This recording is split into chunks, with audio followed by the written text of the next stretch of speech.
12:03 a.m., Marcus Hale woke to the kind of sound that rips you out of your dreams and drops you straight into a nightmare. Boom, boom, boom. Fists, flashlights, rage. The hallway shook. His heart did too. He pressed his back against the cold wall, chest heaving, whispering, "Please, not again." His daughter's bedroom door creaked open. Tiny feet, a small voice. "Daddy, why are they yelling?"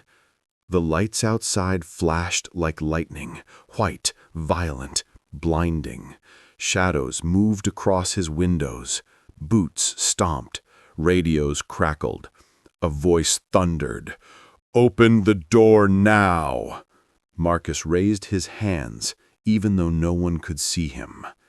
And in that moment, a single question pulsed through his mind, the same one pulsing through countless black families across America. What do you do when the people sworn to protect you become the ones you fear the most? If this moment already unsettles you, then don't look away. Like, share, and subscribe so stories like Marcus's aren't buried in silence.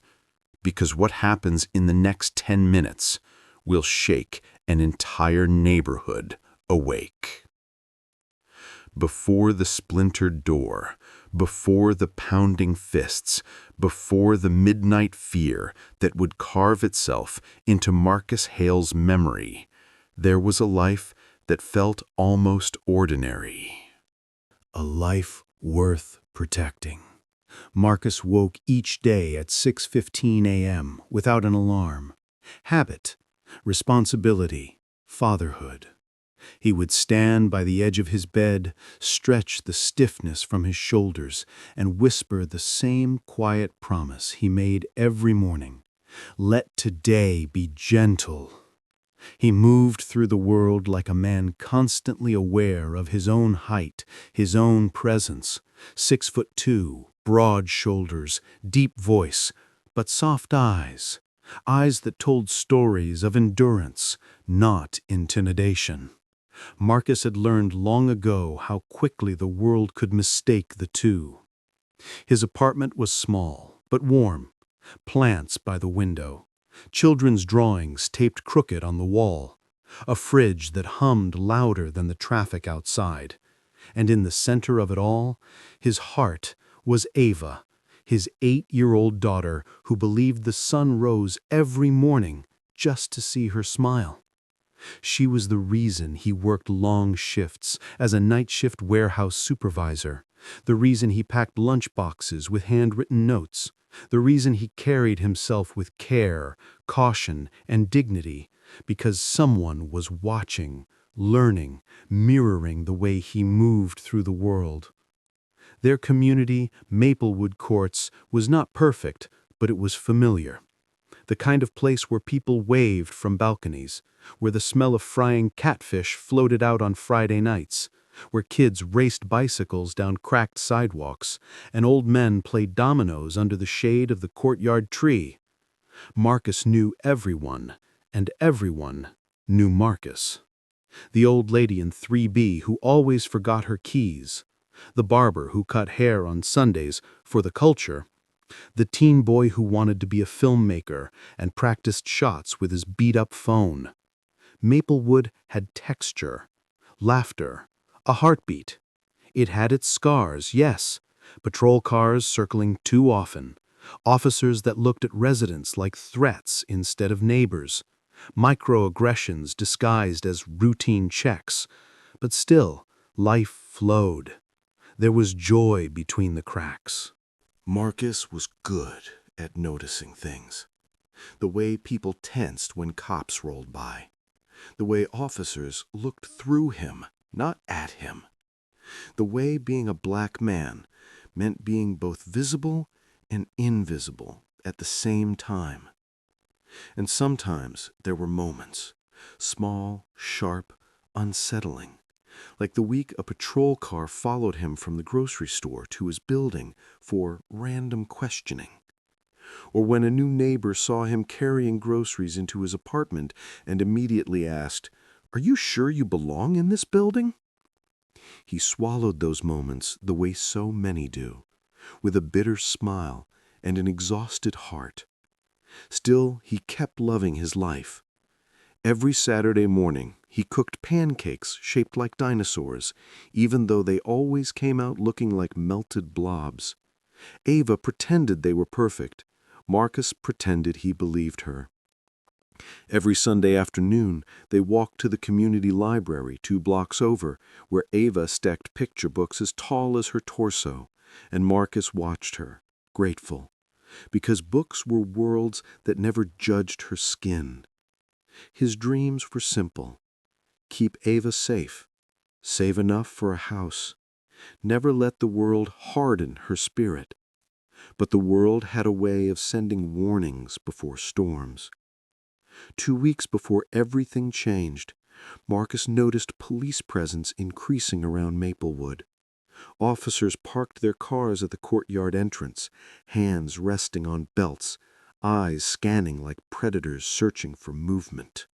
Residents whispered, tensions rose, but nothing happened.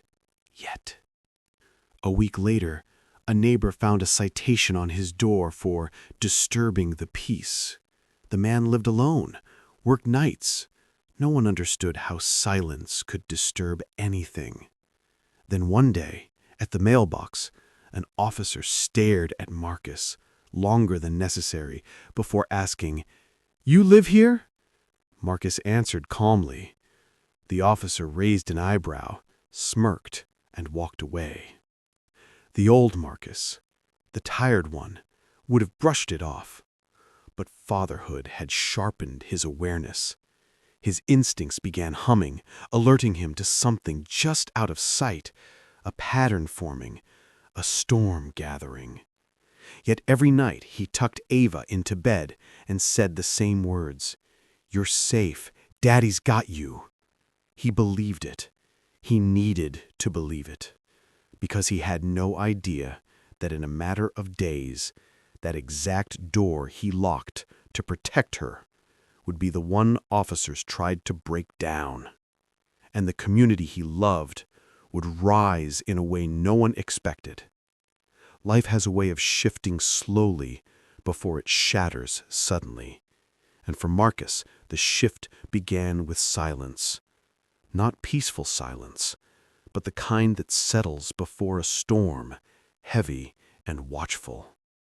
It started one Tuesday evening. Marcus stepped out of his apartment to take out the trash. Across the courtyard, 2 officers stood beside their patrol car, not talking, not moving, just watching. Their eyes followed him from door to dumpster like he was a suspect in his own home. Marcus felt something coil in his stomach. He ignored it, walked back inside. But the next day, it happened again. Different officers, same stare. His neighbor, Mrs. Jean, whispered, "They've been sitting there all week, like they looking for somebody." Somebody, Marcus thought, or anybody. Thursday night, after picking up Ava from her cousin's house, Marcus drove the same route he'd been taking for years. Halfway home, flashing lights burst onto his rear-view mirror.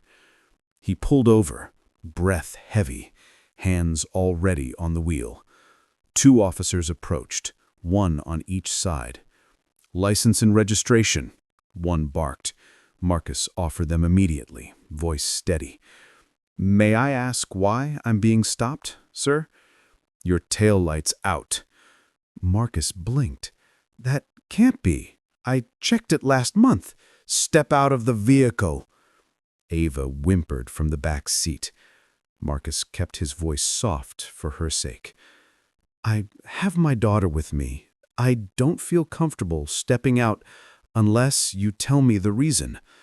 The officer leaned closer, face inches from Marcus's. "The reason is because I said so." Everything inside Marcus tightened.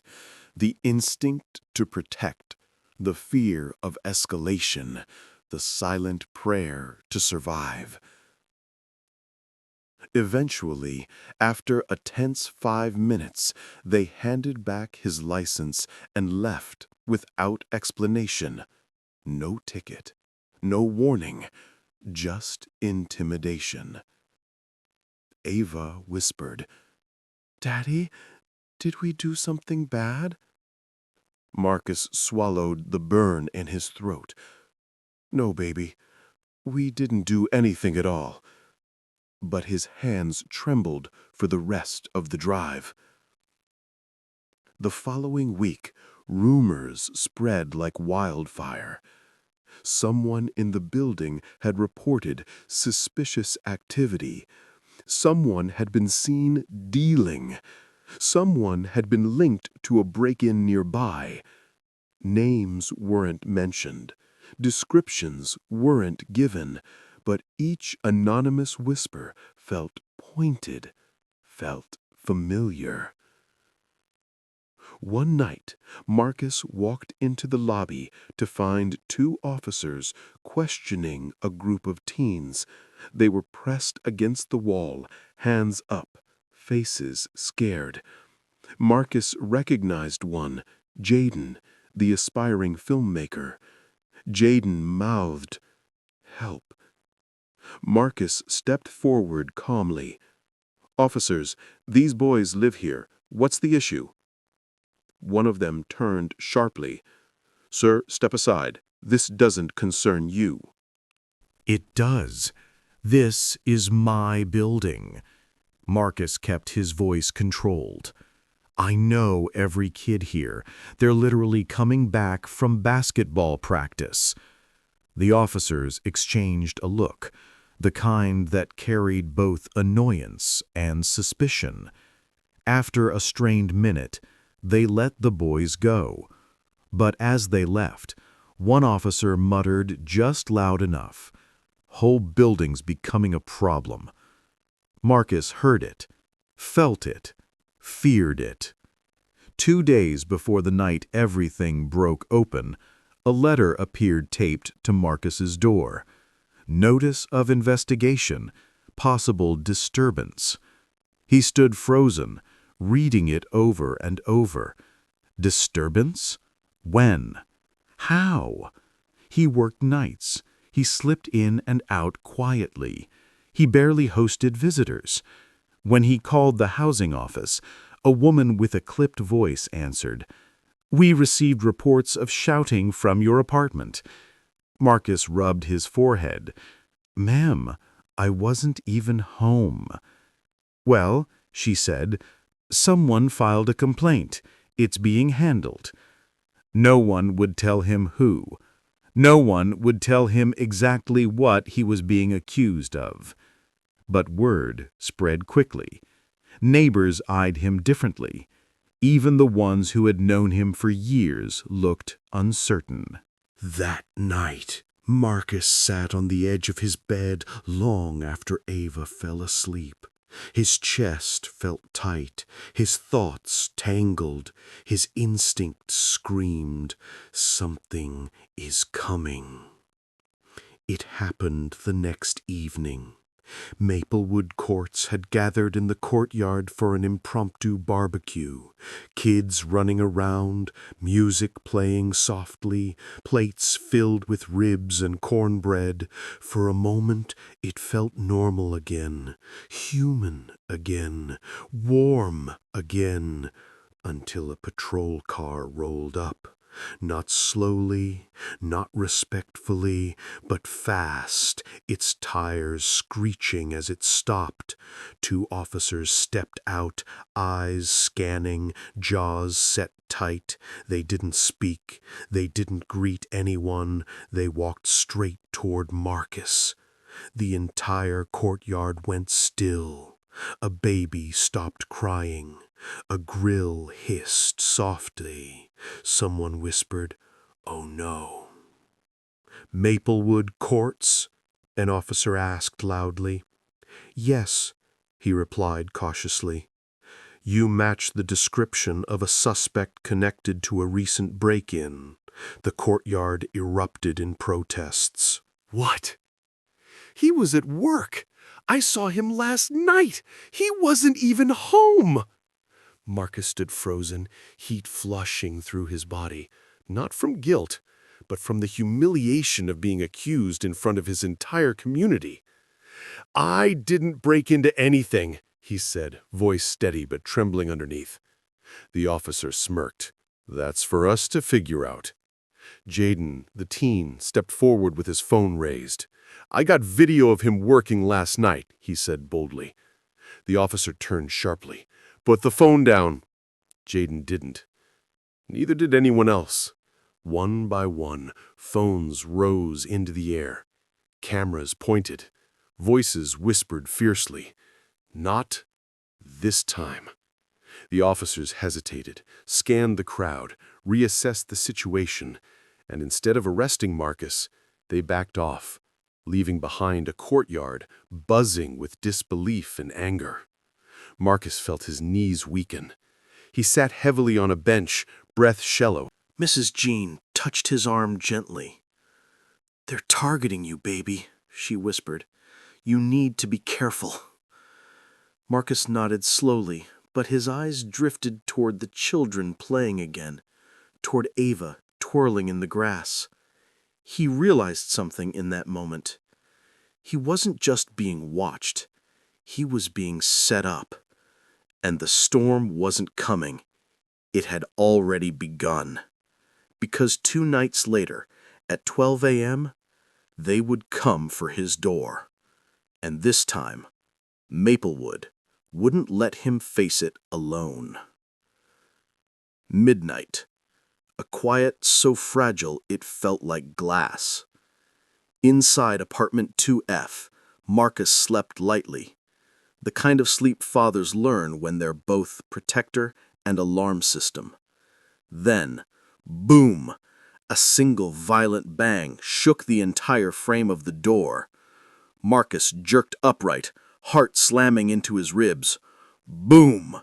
Boom! Boom! Fists, flashlights, authority, rage. Ava screamed from her room. "Daddy!"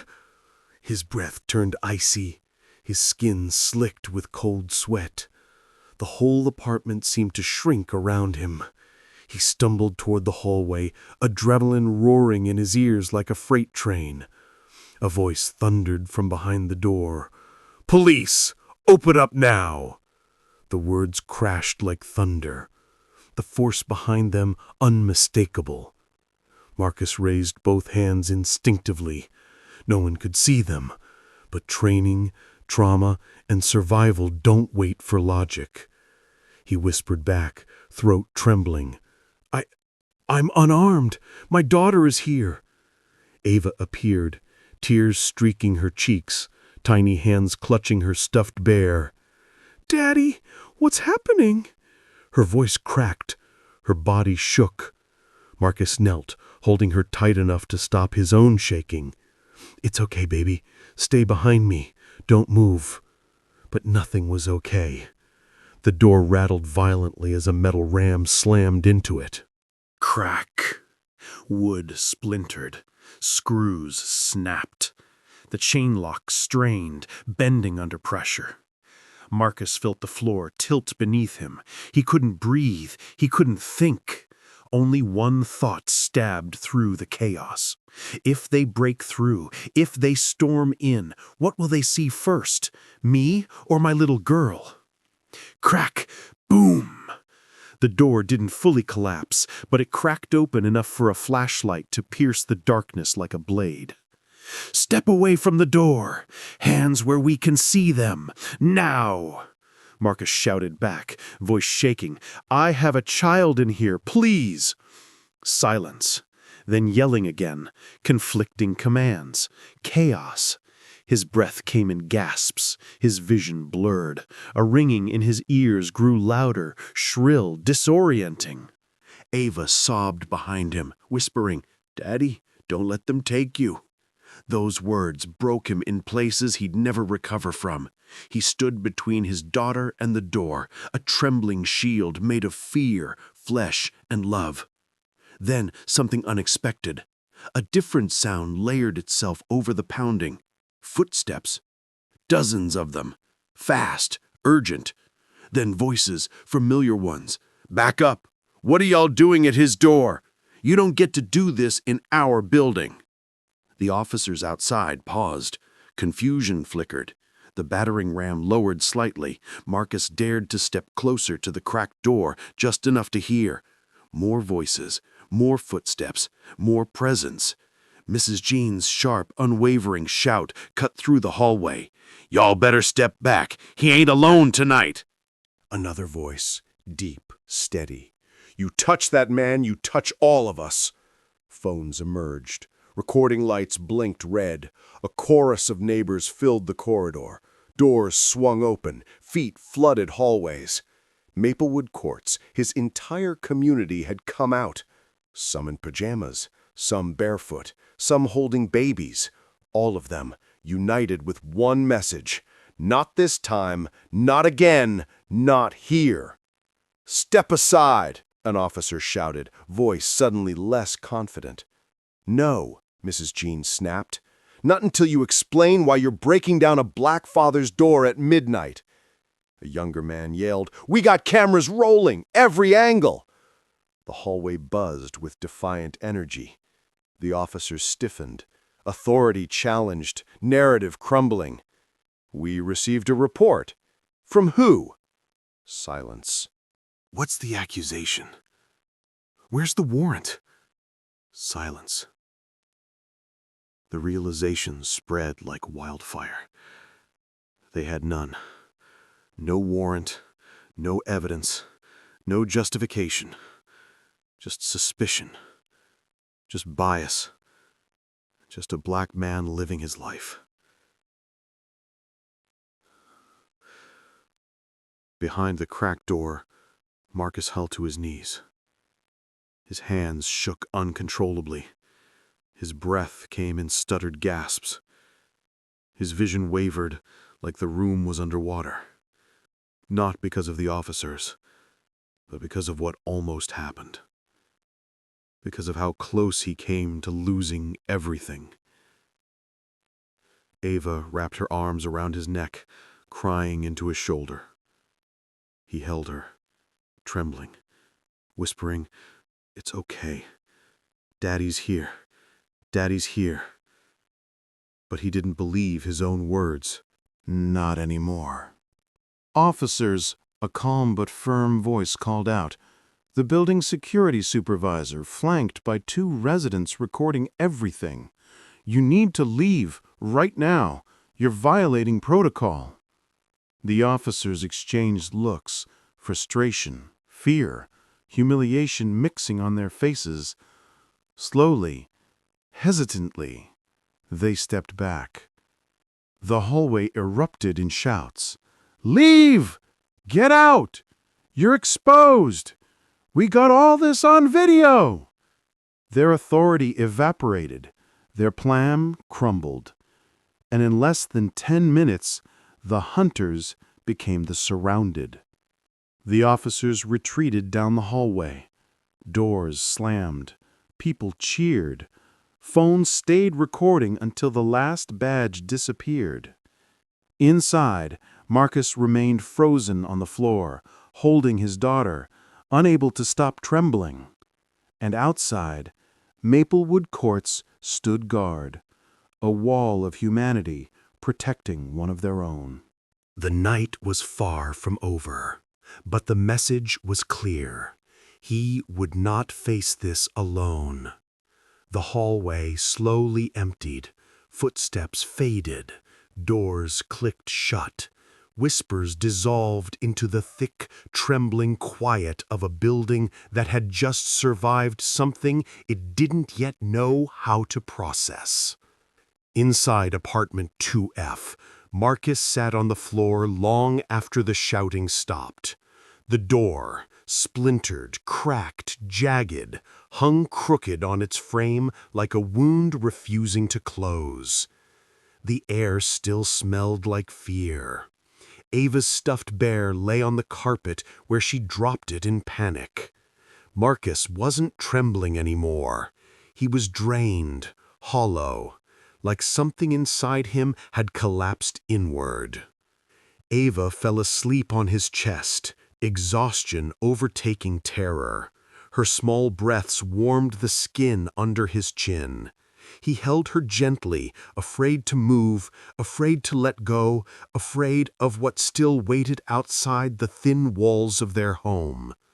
Because even though the officers had left, their presence lingered, their intentions lingered, their threat lingered. And that does something to a soul. Sunlight crept into the apartment timidly, as if unsure whether it was welcomed. A knock came at the door. Not a pounding one, not a threatening one, but a soft, hesitant knock. Mrs. Jean stood outside with a tray of breakfast and eyes that carried decades of seeing this kind of hurting. Behind her, neighbors gathered, quiet, steady, protective. Jaden held out his phone.